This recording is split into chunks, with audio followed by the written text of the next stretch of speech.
এই পরি, শিকদার বাড়িটা কোন দিকে? আচ্ছা, আমার নাম যে পরি, এটা আপনি কি করে জানলেন? যে মেয়েটা দেখতে পরীর মতো তার নাম তো পরি হবে। আচ্ছা একটু বলো তো শিকদার বাড়িটা কোন দিকে? ওরে বাবা, প্রথম দেখাতেই তুমি! আমি কি আপনার ইয়ে নাকি? হ্যাঁ, তার মানে এতটুকু একটা পিচ্ছি মেয়েকে আমার আপনি করে বলতে হবে? সেটা আপনার ইচ্ছা, আমি বলতে পারবো না। আপনার যদি বেশি দরকার হয় আপনি নিজেই খুঁজে লন। আসসালামু আলাইকুম মামা, কেমন আছো? ওয়ালাইকুম সালাম। আরে রাজন বাবা জি যে কাম কর, আপনি দো বিশ্রাম করবে যা। এই যাও। কেমন আছেন ভাইয়া? এতক্ষণ তো ভালোই ছিলাম, তুমি এই বাড়িতে কেন?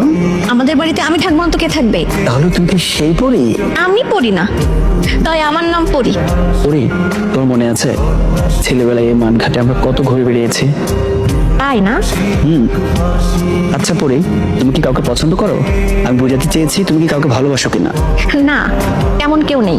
চিন্তা করো না, দেখবে কোনো একদিন কোন এক রাজ্যের রাজকুমার এসে এই সুন্দর পরিটাকে বউ সাজিয়ে নিয়ে যাবে তার রাজপ্রাসাদে। হ্যাঁ, আপনাকে কইছে। কেউ যদি নাও নে তবে একজন আছে, তবে সময় হলে ঠিক জানতে পারবে। আচ্ছা ঠিক আছে। চলো। আরে রাজন ভাই, কেমন আছেন? আমি জবা, ওই যে পরিদের বাড়ির দক্ষিণ পাশে আমাদের বাড়ি। আপনি যখন ছোটবেলায় আমাদের গ্রামে ঘুরতে আসতেন তখন আমিও যেতাম আপনাদের সাথে ঘুরতে মাঝে মাঝে। আরে জবা, কত বড় হয়ে গেছে তুমি, কেমন আছো?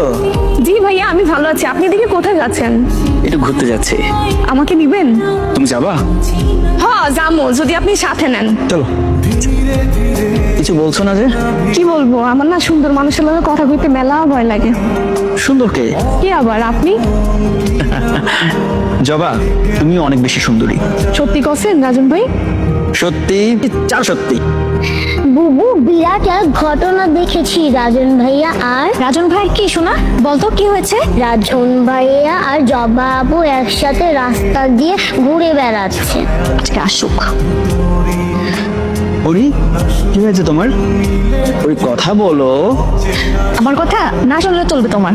তোমার তো কথা শোনার মেলা মানুষ আছে। আচ্ছা, ওই বাড়ির মেয়ের জবাসটা কি তোমার? না পরি, প্লিজ অমন করে বলো না, আর কখনো এমনটা হবে না। এই দেখো কানে ধরলাম। Sorry sorry sorry. শোনো, তোমার সরি আমার লাগবে না, যাও তো এখান থেকে। শোনো শোনো পরি, তুমি একাই মাঠে চলে আসছো, আমাকে ডাকলে না? না তেমন কিছু না, এমনি। পরি দেখো, সূর্য ডুবে যায়, পাখিরা ঘরে ফিরে, কি দারুণ না বিষয়টা? দারুণ ব্যাপার, তবে মানুষের বেলায় ব্যাপারটা অতটাও দারুণ না। তোমার এমন কেন মনে হলো? এই যে তুমি আসলা, কিছুদিন থাকলা, মায়া বাড়াইলা, তারপর শহরের মানুষ আবার শহরে